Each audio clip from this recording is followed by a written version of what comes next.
Hi, I'm Johnny from UltimatePaperMache.com, and I've got started on the first of the three wise men from the Christmas story, and it's being made with a lot of different materials that I had never used together before. But last month I took some time off to just play, to not make anything in particular, but just kind of play around and do some experiments. And I discovered that you can use the Super Sculpey and some air dry clay, the recipe from my website, and epoxy clay. In this case I'm using Magic Sculpt.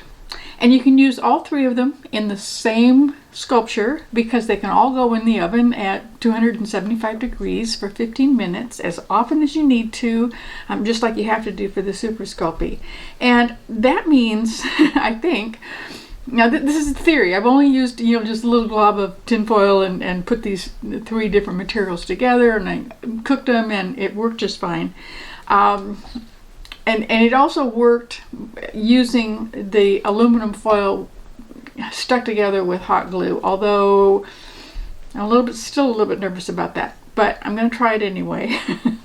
So far I've made a wire armature, and I used a diagram from patrickkeith.com. I'll put a direct link to that down below. It was really helpful. And then I made the head with the Super Sculpey.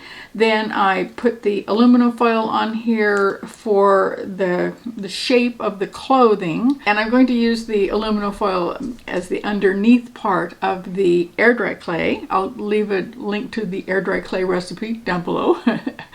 There's going to be a whole bunch of links down below this time. And then the armature was screwed onto this little piece of wood so that when I start adding the air dry clay, he'll still be standing up, and I'll be able to tell for sure that it's going to be balanced, and I'll be able to put it on a shelf and have it actually stay there, hopefully. So let's go ahead and get started. I'm going to show you how I got this far. It didn't work very well to wrap the armature wires with lighter wire. It just kept moving around too much, so I used some Magic Sculpt. It's an epoxy clay, just pressed it around those wires. Now, once all the wires were staying where they belonged, then I put a small ball of foil at the top for his head. I covered it with a thin sheet of Super Sculpey. I just ran it through the pasta machine. I have never used the polymer clay Super Sculpey for a tiny little head before, and I could have used the air dry clay for this. Our friend Debbie Court has a really nice tutorial out on my website that shows how she does it, but I just didn't think I would be able to get the kind of detail with the air dry clay that I would be able to do with the Sculpey. And I had some in the studio, so I just felt that that was going to be a better use for it. It's such a small area, I really didn't have to use very much. I stuck his nose on first. It's obviously way too big. I'll work on that later. And then I added some cheekbones.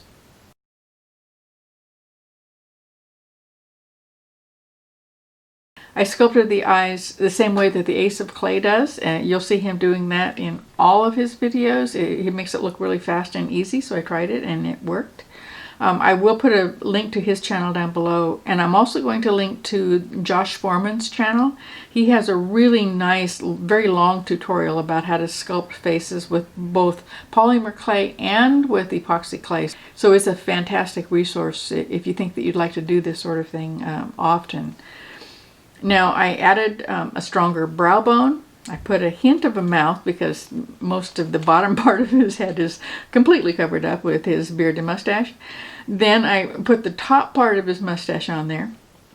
Now, I added his beard, and this was actually, the beard was actually why I chose the painting that I did to use as a model, because I just really liked this painting of a Persian priest.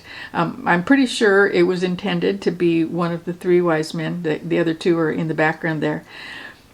He has a really strong nose that I really love. He's got that fancy beard, that's just, it just drew me to him. I just really liked him a lot. So I tried to come as close as I could to reproducing him in a very, very tiny little head.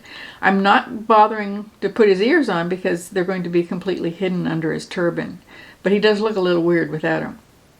He has a curly beard in the painting. So I'm trying to give the impression that the fellow's beard is curly on the sculpture too. I'm just doing that with a few marks on there, making sure that it doesn't look all smooth or with any lines that go straight. It's just a nice curly beard. I put the ends of his mustache on there now. They bend downwards a little bit and then out, and they go over the top of his beard, so that seemed like the best thing to do last. I scratched on some eyebrows, and then I took them off camera to smooth up the Super Sculpey with some baby oil. I popped them in the oven at 275 degrees for 15 minutes to harden the Super Sculpey. Once it was out of the oven and it had cooled off completely, I started to add the foil to fill out the body and the shapes of his clothing. I'm using some other sketches that I found online of Zoroastrian priests and other drawings that I found. There's quite a few out there on Google. And they show them wearing different outfits, but the only thing that's always the same in all of them is that they're wearing trousers rather than a robe that goes all the way down to the floor. That would have been so much easier. I wouldn't have had to do any toes or feet or anything. Now, I haven't actually decided how to do the hands. They're not part of the armature. I didn't add like 5 fingers with wire because they're going to be sculpted basically as part of whatever it is he's holding. He's bringing a gift, of course, to the baby. And I'm thinking that the easy way to do this would be to have him holding a pillow of some kind, some sort of cushion kind of a deal, with his hands under it, so you can't really see most of his hands, which is sort of a sneaky way of not having to sculpt the hands, which is really hard. And then I would have a nice little ceramic pot on top.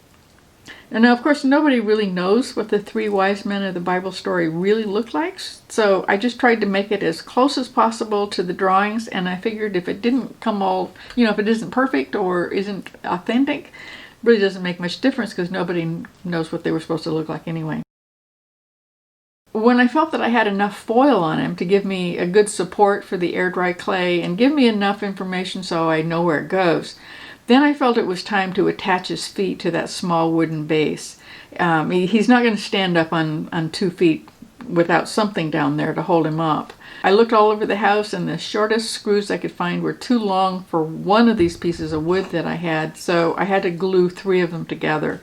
It didn't take too long because the Titebond glue dries really fast. I just marked where I wanted the feet to go, drilled a little starting hole, and then screwed him in. The armature wire is really, really soft, so I'll be able to decide exactly how to make him stand up once I have everything else ready.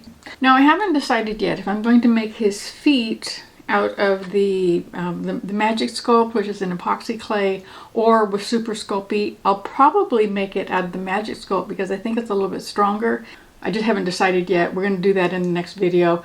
I'm also going to make up some of the air dry clay recipe and get his clothes on there. I don't know exactly what I'm going to do about the gift he's got and his hands. Don't know yet. We're going to find out in the next video. So make sure that you watch for that. Go ahead and subscribe, hit the bell dingy so that you can bell thing, you know what I mean, and so that the YouTube will tell you when the next video comes out, or just watch for it. And while you're waiting, go ahead and make something and come back and visit me, ultimatepapermache.com. I'll see you there.